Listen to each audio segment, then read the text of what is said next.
Olá, conforme prometido, a gente está aqui hoje com o professor Caio Bartini para a gente falar sobre aspectos constitucionais e inconstitucionais da reforma tributária. Aproveite, se inscreva no canal, curta e compartilhe. Roda a vinheta, Kiko.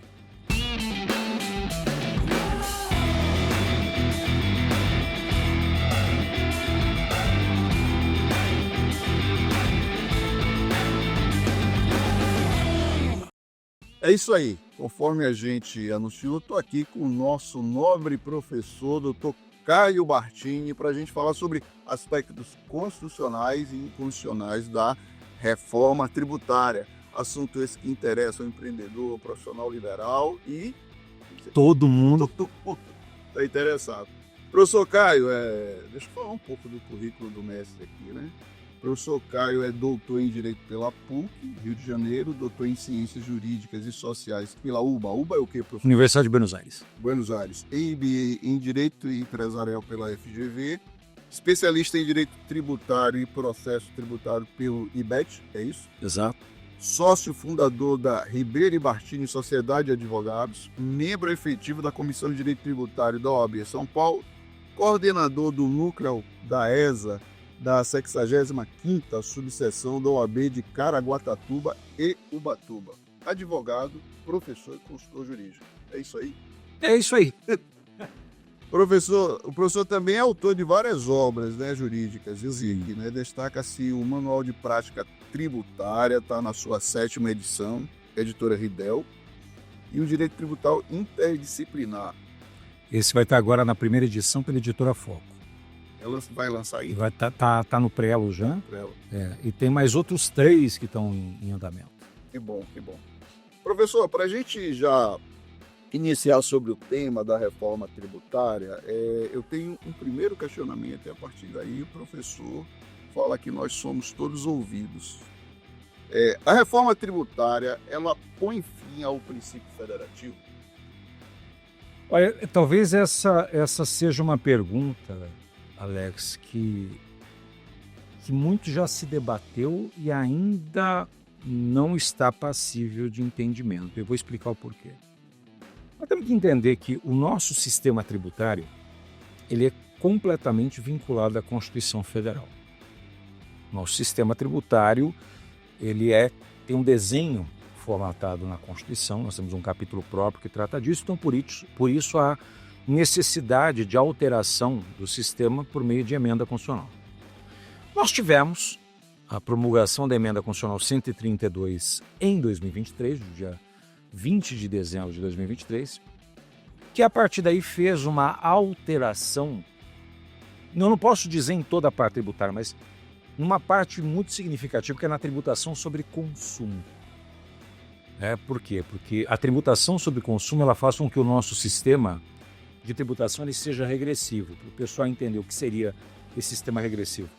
A pessoa que tem menor condição econômica, ela acaba sendo mais tributada do que aquele que tem maior condição econômica. É um contrassenso? Por quê? Total. E por que isso? Você imagina que se eu tenho a nossa maior carga tributária incidente sobre consumo, se eu tenho lá o quilo de arroz, ele é o mesmo preço para o pobre e para o rico. Então, se a pessoa vai no mercado e ele está pagando tributação sobre aquilo, embutido no preço, então a pessoa que tem menor condição econômica acaba sendo mais tributada do que aquele que não tem maior condição econômica. Então acaba afetando essa questão da capacidade contributiva. E o que essa tributação sobre consumo ela tem de incidência? A gente tem vários tributos que incidem sobre ela. Nós temos tributos federais, tributo estadual e tributo municipal. Então nós temos dos tributos federais, a gente tem o IPI, PIS e COFINS, que são 2 contribuições sociais que incidem sobre receita e faturamento da pessoa jurídica. A gente tem no campo estadual o ICMS e tem no campo municipal o ISS. Quando você fala da questão do princípio federativo, a gente tem que entender que a federação passa a ser a união indissolúvel de Estados-membros para a formação de um Estado federal. Então, os Estados-membros eles perdem sua soberania, essa soberania pertence tão somente ao Estado federal, mas os estados e também os municípios gozam de autonomia. E essa autonomia ela tem que ser vista em pelo menos 3 esferas. Uma autonomia política, uma autonomia administrativa e uma autonomia financeira. Quando se fala em autonomia política, é a capacidade de todos os entes elegerem os seus próprios governantes, e isso acontece no âmbito tanto federal, estadual, municipal. Quando a gente fala de autonomia administrativa, é a capacidade que os entes federativos têm de sua auto-organização e administração. Então é a criação da sua própria estrutura interna de funcionamento. Os entes também têm. Quando se fala em autonomia financeira, nós temos um problema. É aí que o bicho pega. Por quê? A autonomia financeira é a capacidade de geração de receita para fazer frente aos gastos públicos. Qual é o problema que nós temos hoje enfrentado? Nós temos principalmente nos municípios. Nós temos uma série de municípios, aliás, mais de 80% das municipalidades do país, dos 5.570 municípios espalhados, mais de 80% dos municípios não têm capacidade de geração de receita suficiente para fazer frente às despesas públicas. Depende da União. Então vai ficar dependendo de fundo de participação. Esses fundos de participação, eles são, em tese, formados por tributos da União e tributos também nos estados. Qual é o grande problema que se discute nisso? Se o fato do ISS ser hoje porque se criou com a reforma o que a gente chama de IVA dual, que é o Imposto sobre Valor Agregado ou Valor Adicionado dúplice, ou seja, nós tivemos a unificação de PIS e COFINS para a criação da Contribuição Social de Bens e Serviços, a CBS, e tivemos a unificação do ICMS, do ISS e do IPI para a formação do chamado IBS, que é o Imposto sobre Bens e Serviços. Esse vai ser de competência, né? Nesse caso, temos a capacidade tributária ativa, arrecadação e fiscalização dos estados e municípios, isso através de um comitê gestor, que ainda está sob a égide de discussão no Congresso Nacional.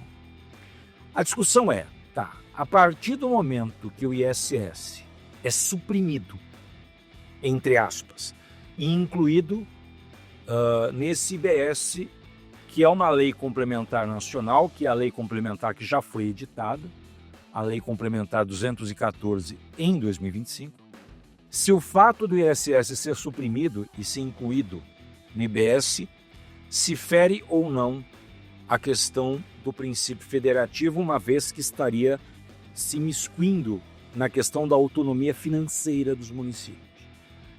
Você tem, Alex, posicionamentos que dizem que sim E outros que não. e posicionamentos que vão dizer que não. Os posicionamentos que dizem que sim é o seguinte, a municipalidade, tem muitas municipalidades que acabam dependendo e muito do ISS na questão da sua própria receita tributária. A gente pode dizer aqueles municípios que têm uma atividade econômica mais pungente? E notadamente, Alex, vinculada à questão de prestação de serviços. Tem determinadas municipalidades que até mesmo uma questão de guerra fiscal no passado, né, colocava e trazia no seu bojo uma vocação eminentemente de prestação de serviços. Tem outros municípios, e a grande gama deles, que a grande parte da arrecadação acaba se dependendo do IPTU. Não é nem do ISS, a grande gama é IPTU. Mas nós temos sim municípios cuja vocação é uma vocação na prestação de serviços. Só para fazer um parênteses, vamos pensar o seguinte: eu tenho um município que ele tem uma vocação para o setor turístico. Perfeito. Esse vai sofrer mais? Esse então, vai acabar tendo um sofrimento maior pelo fato de que, por mais que nós tenhamos um regime de transição, que é um regime, assim, em termos de tempo, um lapso temporal tanto quanto adequado, em tese começa a partir de 2026 e vai até 2032, para fins de extinção do ICMS e do ISS, dos dois sistemas. Então, assim, você também, como profissional de igualdade, sabe o que eu estou falando. Esse vai ser talvez um dos principais problemas que eu vejo, não só para o setor privado, mas também para o setor público. Eu explico o porquê do setor público. Você imagina você pegar todas as municipalidades, 5.570 municípios, para a implementação de um sistema único, que deve funcionar de igual forma. Né? Qual que é o Chuí? Exatamente.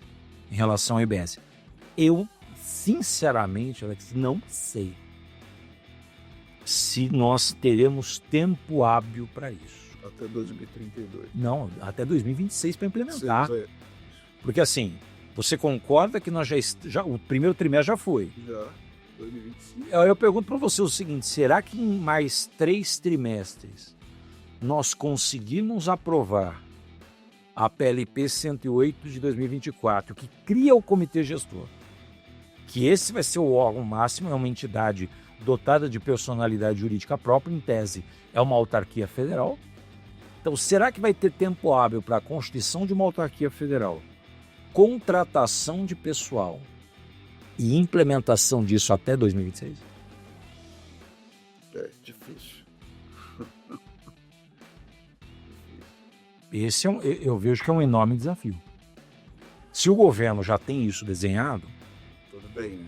assim, nós vamos ter uma análise um pouco mais detida para saber, olha, tem realmente condição, porque a gente só vai realmente saber do tamanho do problema ou da solução quando começar a ser implementado. Agora, professor, o professor abordou aí, digamos assim, a teoria ou a tese de que prejudica o Pacto Federativo. E o pensamento contrário seria qual? O pensamento contrário é que os municípios já não têm, grande parte deles já não tem realmente a questão da própria autonomia financeira. Já não existe. Já é uma realidade. Quer dizer, então isso não seria óbice para que haja esse tipo de repartição de receita. Porque a repartição de receita ela vai continuar existindo. Ou seja, se a gente for pensar em ferir o Pacto Federativo, isso já está acontecendo. Exato. Se fosse falar da questão do Pacto Federativo ante a ausência do federalismo fiscal, isso já existe. Então, a questão nós estaríamos criando uma afronta ao princípio federativo ou, na verdade, nós estamos substituindo 6 por meia dúzia? É a mesma coisa. Então, essa aqui é a discussão. Entendi. Professor, dentro dessa reforma tributária, vamos falar um pouco do profissional liberal, do médico, do advogado, do contador, do pequeno empreendedor. Como é que ele deve se preparar para isso aí?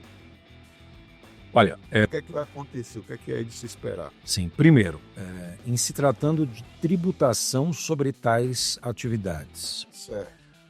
Primeiro que nós temos uma base ampla de incidência do IBS e da CBS.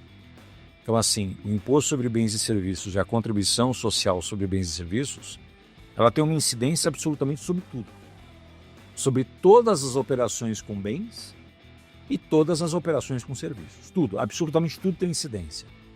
A questão nós temos setores hoje, dentro da própria norma, que podem gozar, que vão gozar, na verdade, de um regime diferenciado de tributação. Então, por exemplo, esses profissionais liberais que você colocou, grande parte deles tem um rol que a própria lei já coloca, eles vão ter uma redução da alíquota base em 30%. Só que essa alíquota base, mesmo assim, ela é muito alta. Essa alíquota base, pela norma, ela pretende alcançar até 26,5%. Já se fala, por exemplo, em 28%. É igual o pessoal serviço pagar com RPA. Você entendeu? 7,5%. Aí você imagina o seguinte, se são 28% de alíquota, nós temos que pensar que se eu tenho uma redução de 30% disso, então vamos colocar 2,8%, são 10%, nós estamos falando de uma redução em torno de 7% disso, a prestação de serviço vai ter uma tributação em torno de 19% e 20%. Hoje é 5%. Se nós pegarmos juntando com PIS, COFINS e tudo, vai chegar aí a 9%, 10%. Então você vê que nós vamos ter uma duplicação no montante da alíquota. Isso vai ser repassado, por óbvio, no preço final. Ou seja, o serviço vai ficar mais caro para quem contratar. Professor, a gente falou aí da contribuição sobre bens e serviços e do IBS, que é o Imposto sobre Bens e Serviços. Existe um comentário que esses dois impostos têm o mesmo fato gerador. Tem o mesmo fato gerador, o fato gerador é idêntico. Mas e aí, por que eu... Na verdade, é o que a gente chama de bitributação, de certa forma, autorizada, legítima. É uma bitributação legítima. Por quê? Você tem a CBS e o IBS. A CBS, que é a unificação de PIS e COFINS. Se você for olhar também, a PIS e COFINS, a base de cálculo é a mesma. O fato é o mesmo. A receita e faturamento de pessoa jurídica. Então, eles unificaram. E a questão do IBS, que seria IPI, ICMS e ISS, acaba também tendo uma grande discussão até que ponto determinado serviço é tributado por IPI, é tributado de ISS, até que ponto determinados serviços são considerados serviços para fins de incidência. Por exemplo, Alex, o Supremo Tribunal Federal demorou 23 anos para definir o que era a circulação de mercadoria para fins de incidência de ICMS. Aí você imagina agora, vem toda uma nova legislação dizendo assim, olha, agora é incidência sobre tudo. Então minha preocupação hoje é, nós vamos ter sobreposição de tributos? Nós vamos ter um aumento de discussão do contencioso? Você não tem a dúvida. Eu posso dizer, inclusive, para os nossos amigos que nos assistem, nos ouvem, a advocacia tributária, daqui para frente, em pelo menos 20 a 30 anos, ela vai estar no auge. Porque o que vai se ter de discussões acerca da não cumulatividade, discussões acerca do que está incidindo, do que não está. Por exemplo, o conceito de... A lei, ela tem algumas questões que são bem discutíveis. Por exemplo, a lei começa a definir conceitos que são próprios do direito privado. Eu tenho um arrepio gigantesco quando eu começo a ver lei que fala assim, por exemplo, empresário para fins desta lei é... Porque a nossa primeira ação declaratória de constitucionalidade, a ADC número 1, que tratava sobre COFINS, justamente levou em consideração também as discussões e modificações da Lei 9718 de 98, que alterou a base de cálculo. E essa lei, ela, por exemplo, uma das grandes discussões que foi julgada em constitucional foi um aumento da base de cálculo da COFINS, porque ela fez uma confusão entre os conceitos de receita e faturamento. Porque na origem da Constituição de 88, o artigo 195, inciso 1º, a linha B de bola da Constituição, falava que a pessoa jurídica ela tinha que pagar sobre faturamento, não era receita. Só que veio a lei que alterou a Lei Complementar 70 de 91, que é a lei que trata da COFINS, e falou, olha, faturamento para fins desta lei é toda a receita bruta. Mas, então, aí não houve modificação do dispositivo constitucional em relação a isso. Aí veio a emenda constitucional número 20 de 98. Você já viu uma emenda constitucional que ela acaba legitimando uma lei anterior. Porque assim, a Lei 9718 de 98, ela foi editada antes da emenda constitucional número 20. Só que veio a emenda 20 e, de certa forma, legitimou, conferindo lá uma constitucionalidade da base de cálculo. Só que teve que ter alteração constitucional. Por quê? Porque começou a ter uma confusão entre conceitos. Então, por exemplo... Faturamento e receita. Por exemplo, nós sabemos, Alex, nós que somos da área, existe diferença entre faturamento, receita e lucro. Sim. Existe diferença entre produto e mercadoria. Agora eu pergunto para você, será que a Lei Complementar 214 de 2025, quando ela começa a fazer a instituição de conceitos já sedimentados do direito privado. Será que isso não pode gerar uma insegurança jurídica e um aumento da judicialização? Isso quer dizer o seguinte, vamos trazer um exemplo. A gente sabe que processo civil é uma coisa, ele subsidia o processo penal, assim como o processo do trabalho e até o Direito tributário. direito tributário. Isso significa que eu vou ter um processo diferente tributário diante dessas novas nomenclaturas, esses novos conceitos. Eu entendo o seguinte, o que eu vou falar em cima do que você está colocando, Alex.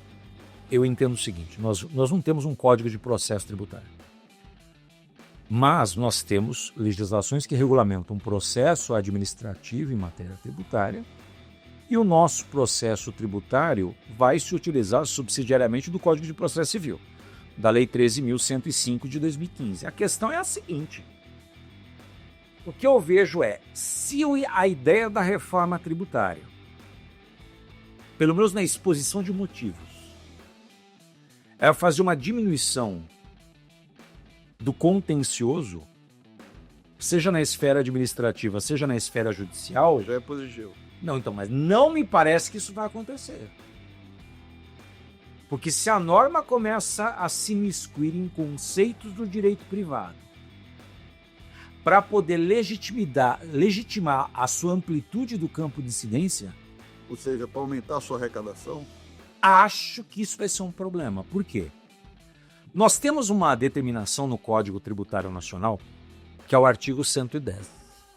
O artigo 110 diz que os institutos, conceitos e formas utilizados de direito privado, que são utilizados pela Constituição Federal, pela Constituição dos Estados, pelas leis orgânicas do Distrito Federal e dos municípios, não podem ser alterados por normas tributárias com a finalidade de aumentar ou diminuir a competência. A competência. Então, se eu pego uma lei e diz assim, ó, empresário para fins dessa lei é isso aqui. isso tá... Entidade beneficente. Não, isso já é definido pelo direito privado. A Constituição Federal já se utiliza desses conceitos. Aí vem uma nova lei e acaba, por exemplo, ampliando esses conceitos. Até que ponto isso vai ser? Mais ou menos aquilo que o professor falou, quando aparece uma lei que diz empresário para efeitos dessa lei é... Que é o que a lei complementar faz. Entendi. Aí eu vou ter um conceito de empresário ao sabor Da legislação tributária? tributária. A legislação tributária se presta a isso? Não. Então, o grande problema é esse. O problema é, pode a lei tributária mudar o conceito de serviço?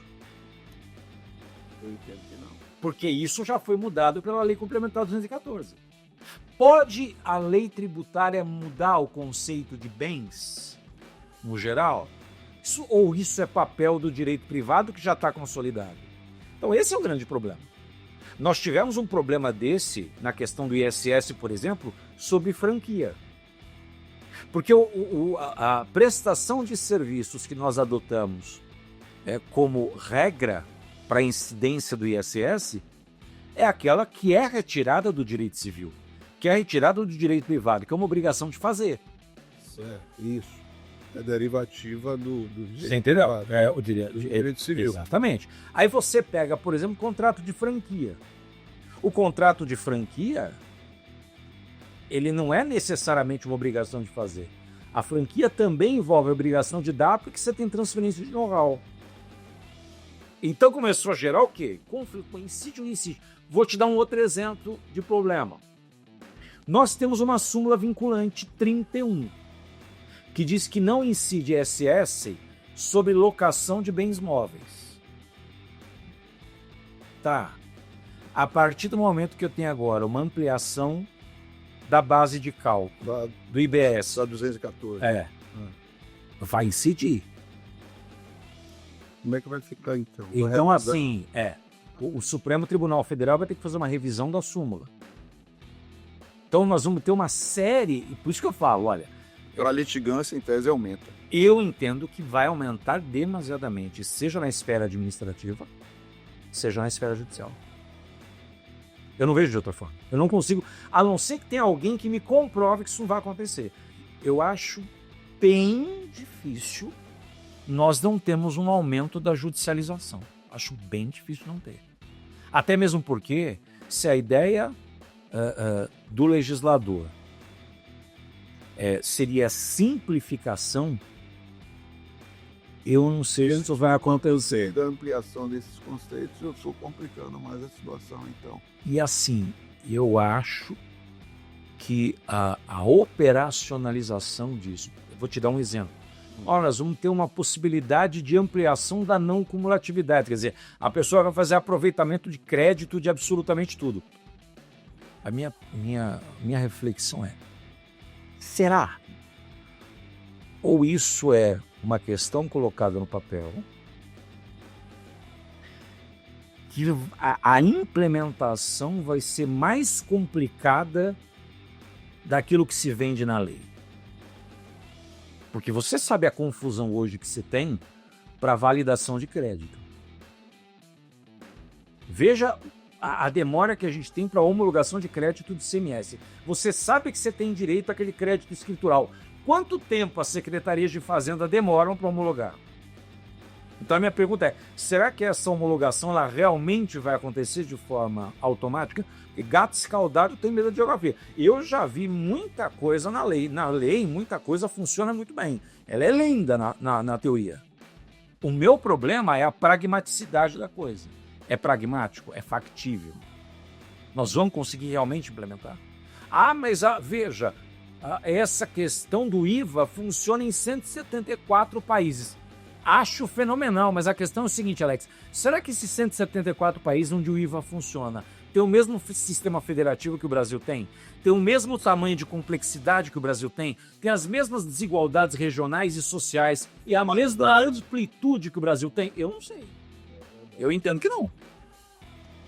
Professor, partindo agora aí para uma outra situação, eu tenho aqui uma afirmação que diz o seguinte: é a primeira vez, desde o advento da República, que na execução desse novo sistema tributário, né, a gente vai ter a intervenção do TCU, é isso?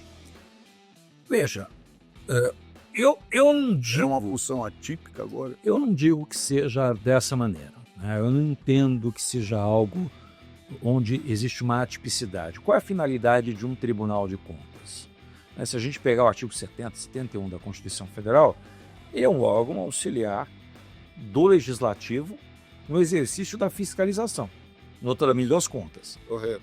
Isso, o tribunal já tem o seu papel muito bem definido, né? Então, se nós pegarmos o papel hoje do Tribunal de Contas da União em se tratando das questões que envolvem a arrecadação tributária, eu acho que sim, vai haver uma ampliação, mas não que isso seja algo novo. Olha, eu estou inovando, trazendo o Tribunal de Contas uma nova realidade. O Tribunal de Contas já faz isso, ou pelo menos deve fazê-lo, dentro das disposições que a própria Constituição Federal já aduz. Então o que eu vejo pode ser que ele tenha uma ampliação no seu potencial fiscalizatório, sim. Agora eu não posso dizer que seja atípico. Olha, é atípico. Não vejo como uma tipicidade. Outra situação que a reforma traz é o chamado imposto seletivo. Vai prejudicar alguns mercados? O pessoal que gosta de fumar, de beber. Cara, eu não digo nem dessa situação. Porque isso já existe. Já existe o IPI, que agora até 2027 termina, mas já existe o IPI que tem a seletividade. Então a seletividade é o quê? A seletividade é uma regra de tributação que permite que eu tenha o aumento ou diminuição da alíquota com base na essencialidade do consumo. Então, quanto mais essencial um produto for, menor a sua incidência, ou vice-versa. Né? Então, é uma norma realmente indutiva. Ela visa mudar... Vai ter um problema e eu vou te explicar o porquê. Diga. Porque o imposto seletivo, ele entra com a finalidade... Veja a situação. Se você pegar o artigo 153, inciso 8º da Constituição, que foi inserido pela emenda 132, esse imposto seletivo é um imposto criado sobre importação, extração, comercialização e operações de bens ou serviços prejudiciais à saúde e ao meio ambiente. Tá. Quem é que vai dizer o que é prejudicial à saúde e ao meio ambiente? É a lei complementar. Sim. A lei complementar 214 já determinou o que é. Então eu vou te dar aqui alguns exemplos. A lei complementar 214 diz que veículo é prejudicial à saúde e meio ambiente. Então você vai ter um imposto seletivo sobre veículos. Eu vou colocar os 3 primeiros que eu achei maravilhoso. Como é que eu vou? Veículo, aeronave e embarcação. A minha pergunta é a seguinte. Veículo, aeronave... Embarcação. A minha pergunta é a seguinte. Qual foi a justificativa do governo para dizer que o imposto seletivo incide sobre o veículo? Não, porque a ideia é fomentar... transporte público? Não, matriz energética... né, para que não seja prejudicial ao meio ambiente com combustível fóssil e tal. Então, meu problema é o seguinte. O problema é o veículo ou é a matriz energética? Ou é o combustível que ele usa? Então, por que eu vou tributar o IS, o imposto seletivo, sobre veículo? Sobre o automóvel. A mesma coisa é aeronave e embarcação. Vou ter um problema de logística aí futuro? Você vai ter um problema gigantesco isso. Gigantesco, que você vai encarecer isso. E outra, eu pergunto para você, você não acha que isso vai dar brecha daqui a um tempo? Porque a gente sabe, se até a medicina, ela tem determinadas mudanças sobre o que é prejudicial à saúde. Por exemplo, você pega estudos publicados e fala, o ovo é prejudicial à saúde. Aí você todos falam, não, o ovo não é prejudicial à saúde. Tinha um entendimento de outrora que o ovo era prejudicial. Sim. Hoje não. é o melhor alimento. Exato. Aí tinha um negócio, a cerveja é prejudicial à saúde. Aí agora, se souber tomar, a cerveja é ótima. Então, vinho. Será que eu posso considerar vinho prejudicial à saúde ou não? Porque me parece que tem 2 grandes estudos de 2 tipos de alimentos que têm, a depender da forma que se faz, tem alguma espécie de benefício direto à saúde, que é o mel e o vinho. Sim. Se fala que, por exemplo, um cálice, uma taça de vinho por dia, tem uma melhora no aumento de circulação, coração... É tolerável. Então a minha pergunta é o seguinte, Alex. Será que isso não vai aumentar uma discussão do que definitivamente prejudica a saúde e o meio ambiente? Será que nós não vamos ter, daqui a um tempo, uma amplitude de discussão no Congresso Nacional que vai justamente colocar isso em xeque e falar assim, mas por que o automóvel, por que o veículo, por que não a matriz energética? Por que vocês não tentam que fazer uma mudança na matriz energética em si? Posso fazer um comentário? Será que isso aí, a criação desse imposto seletivo, sem observar essas questões que o professor acabou de colocar, não foi um pouco de uma sanha arrecadatória? Mas é sanha arrecadatória. Não adianta o governo federal chegar, não adianta o ministro Fernando Haddad chegar e falar assim, não, a ideia da reforma não é aumentar a carga tributária. Me poupe. A ideia da reforma é aumentar a carga tributária. Você pode dizer que não. Que não vai aumentar. Não vai aumentar sim. Prepare que vai aumentar. Então não tem essa coisa de não vai, mas vai. E, por exemplo, mas o imposto seletivo, que é o imposto do pecado, funciona muito bem no Canadá. Acho fenomenal. Minha pergunta é, Canadá tem CID? Contribuição sobre intervenção no domínio econômico? Aqui tem. Então, assim, por que eu não faço uma adequação da contribuição interventiva e resolvo criar um imposto? Eu já te respondo. Porque a CID tem uma arrecadação vinculada. Porque é uma contribuição especial e toda a contribuição especial, em regra, tem uma arrecadação vinculada. Imposto não tem. Imposto o nome já está dizendo. É imposto. Não, e imposto ele não tem arrecadação vinculada, ou seja, o dinheiro que advém de imposto pode ser usado para qualquer coisa. Então você tem aí algumas questões que elas são muito mais obscuras do que necessariamente um critério de adequação ao que a OCDE entende como devido. Então, por exemplo, seria interessante essa questão do imposto seletivo ser resolvida primeiramente antes da implantação. Pior que já foi criado. Já foi, né? A Lei Complementar 214 de 2025 já está aí. Agora é uma questão não somente de instituição, porque a base da sua existência já está. Agora cabe à União, isso o Congresso, mediante uma lei ordinária, vai querer esse imposto. Aliás, mediante uma lei complementar, vai fazer a instituição. Já foi feito. Tá, e aí? A única coisa que ele colocou, Alex, foi um prazo de implementação e um prazo de transição. Só isso. Mas criado já foi. É complicado. Professor Caio, a gente tem uma situação na Lei Complementar 214, né?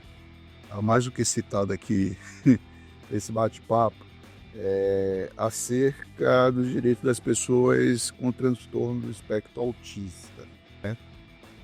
O artigo 149 da legislação estabelece que indivíduos diagnosticados com TEA de nível de suporte 1 leve e que apresentem prejuízos na comunicação social, eles estariam de fora do benefício para aquisição de automóveis. Né? Fala um pouco sobre isso. Foi acertada essa ou não? Então, essa é uma outra situação que também vai gerar discussão ainda, tá? Por mais que tenha sido já colocado na norma, eu não vejo como algo fechado. Isso foi feito, na verdade, Alex, porque hoje existe, infelizmente para alguns colegas, muita utilização indevida do que é realmente o transtorno do espectro autista, com laudos muitas vezes que não são laudos fechados. Então é aquela situação, hoje apareceu, antes não se falava de autismo. Isso. E de repente, todo mundo tem algum nível de autismo. Ou seja, eu tenho que tratar cada caso. Então, essa é a situação. Eu vejo assim, eu não posso dizer que isso seja algo fechado. Eu acho que, em havendo a efetiva comprovação da necessidade, eu não vou deixar de lado a possibilidade, por exemplo, de se criar a posteriori uma isenção específica.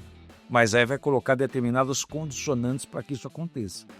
Agora, você entendeu qual foi a grande discussão dentro do parlamento? Foi justamente o seguinte, olha, essa questão, quando a pessoa tem o suporte 1, ou que é realmente alguma questão leve no transtorno do espectro autista, que a pessoa continua tendo autonomia, aptidão para os atos da vida civil, sem precisar de uma decisão apoiada, nem nada.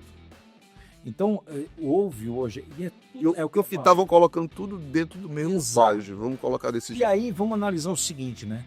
Aí as pessoas podem dizer, então quer dizer que realmente as pessoas que definitivamente têm o diagnóstico, o laudo fechado, acabam sendo penalizadas por aqueles que se utilizam disso de maneira indevida? Como sempre acontece. Muitas vezes, existe uma penalização por uma determinada classe em detrimento ao mau uso do instituto por outros. Então é uma questão que vai mais do critério de conscientização das pessoas, né? E aqui eu vou dar um exemplo para você, Alex, daquilo que a gente atua na parte tributária e contábil. Quando o Simples Nacional foi criado, aliás, não vamos nem falar do Simples, não, vamos falar do Simples. Foi em 96. A Lei 9317 de 96. Qual foi a ideia do Simples? Eu quero trazer... O Simples não é um regime de apuração. O Simples é um benefício fiscal. É um benefício fiscal que foi concedido para microempresário e para empresário de pequeno porte. E o que a norma estabelecia como microempresário e empresário de pequeno? Dentro de tudo, faturamento. Então eu me embasava no faturamento. Beleza. Com o aumento da carga tributária, o que a galera começou a fazer? Eu vou pro Simples. Começou a pegar faturamento que tinha e começou a segregar. Ou seja, começou a proliferação de CNPJ. Então é a mesma atividade, são as mesmas pessoas, só que aí eu faço... Tem várias pessoas jurídicas. Eu pego, exatamente, eu aumento a quanto eu pego, eu abro um CNPJ, coloco o nome do cachorro, ou do nome da minha mãe, ou do nome do meu pai, o negócio é o mesmo, só que eu prolifero, ou seja, eu desvirtuo o instituto. Então, para poder obter vantagem. Algo que seria positivo para a classe, acabou penalizando. A mesma coisa acontece. Eu poderia enquadrar isso na sonegação? Essa situação do Simples, a Receita Federal já vem fazendo isso, alegando que houve dissimulação, simulação e para aqueles que fazem esse tipo de coisa, um alerta. A Receita Federal ela já tem hoje inteligência artificial preditiva, generativa e regenerativa, que ela consegue interpretar comportamentos do contribuinte, que faz isso com frequência, proliferando esse tipo de atividade, ela desenquadra, diz que há formação de grupo econômico de fato, não de direito, ela arbitra o lucro. E a seria hoje já trabalha com essa espécie de inteligência artificial. Trabalha. Você aí que está pensando em fazer isso, bota as barbas em danozinho na Receita, já foi o tempo, tá, filho?